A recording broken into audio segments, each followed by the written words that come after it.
Hey guys, welcome back to another video. Today we're going to go and take a look at my new subwoofer. It is the Shoe Research VTF-2 MK5. I was going to do an unboxing video, but I can't because while I was bringing it in, the whole thing wouldn't fit in my car. So they had to unbox it right then and there and put it in my trunk so I could carry it over. But just want to share with you guys what comes with the box. Comes with your owner's manual, and this is really important. I can't stress how much for a Shoe Research subwoofer you definitely want to read your manual to make sure that you cover and you understand exactly what's what. They provide you with lots of information, how to hook it up, what type of connections are what, volume knobs, crossovers, fine-tuning, everything, what the knobs mean. They have something called Q control. They give you a troubleshooting guide. You also get another sheet of the amp, the panel. They talk about placement of the subwoofer a little bit. They talk about, describes all the little things that are in the back, and then they also provide you with a CD. It's a frequency tester CD. You can test different they have about 23 tracks, and they all play in different frequencies, so you can use this to adjust it to your liking, whatever you want. So with that said, let's go ahead and take a look at the subwoofer and what this thing's all about. First off, this thing is really big. I don't know what I'm going to use to give you guys a scale measure.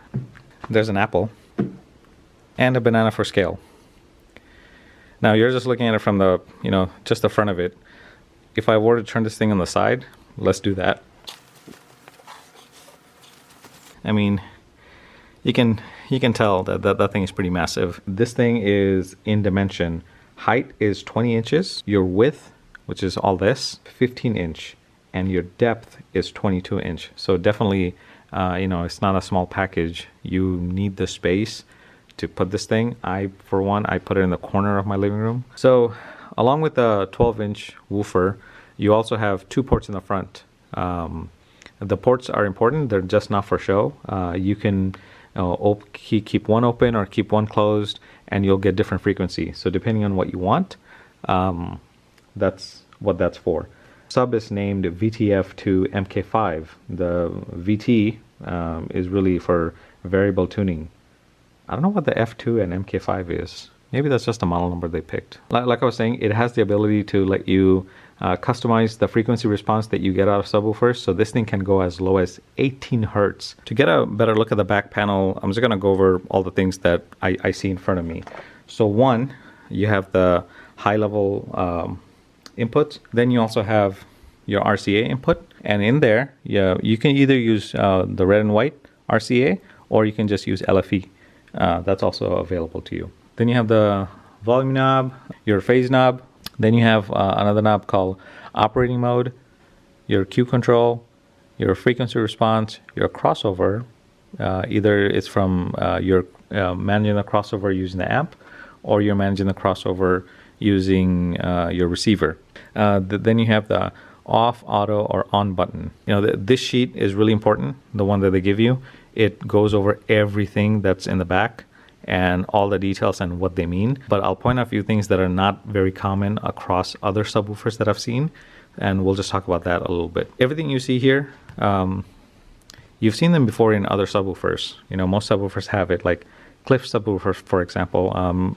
They tend to have these connections or that, or most common subwoofers. What they don't have are things like Q control, and they don't have one that says operating mode. So operating mode is pretty interesting. You have two options between EQ1 and EQ2, and depending on which one you have enabled is the type of response, frequency response you're going to get. Then you also have something that's very unique. I've never experienced this in any other subs before. It's a Q control. What Q control does, it adjusts the tightness of the bass. The lower the Q, the tighter the bass, and once you increase it more, then I guess the less tighter it is. What that really means is, depending on your room size and depending on your taste of bass, you can completely adjust this thing, which is amazing to me. All right, so now that we've gone over the subwoofer, what do you say we do some sound test and play some tracks? You can't expect to hook this subwoofer with your receiver and just set it to auto and it'll just auto calibrate. No. what you have to really do is, if you get the subwoofer, you really got to understand that this thing needs fine-tuning. It's not an out-of-the-box easy and you just play it. You really got to change the Q control. You really got to play with the ports, whether you to have it open or closed. For my purpose, having the 2 ports open pay off. The way I have this thing hooked up right now, it's connected to my receiver set to 120 hertz. Just because I like it that way, it pairs well with my speakers that I have. So this is test number 1.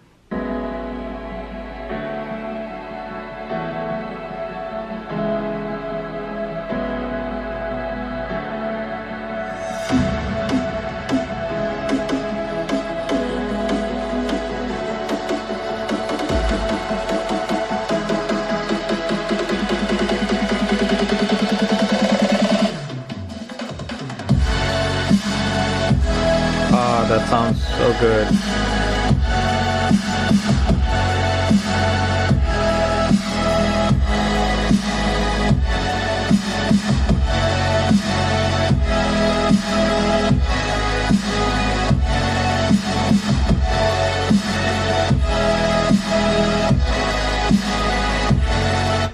We're gonna do Transformers from 2007.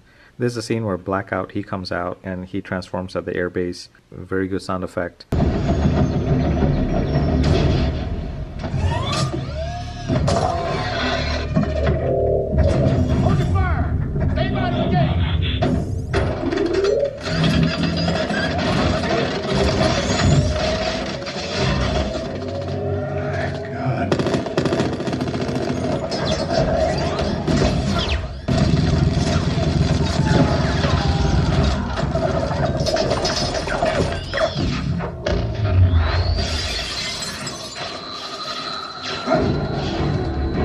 Yeah, that was nice.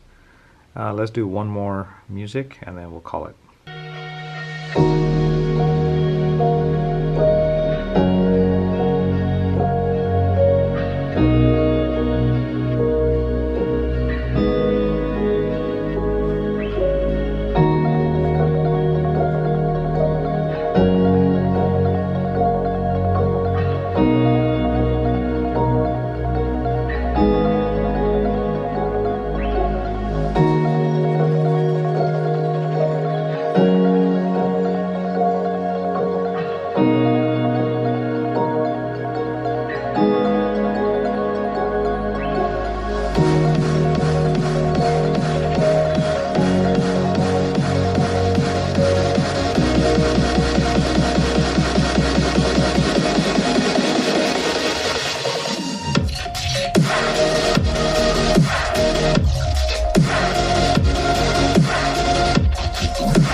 Wow, that was amazing. All right, so there you have it. That's all the test and everything. I don't know what more I can say about this thing. I could probably say a few more, but that pretty much sums it up. It's a good subwoofer, great subwoofer. In fact, I'm really happy with it. I like it. It's my everyday sub now. I don't think I'll care for anything else that I would want to upgrade or anything. It's gonna sit there and it's gonna do its thing, and I'm happy.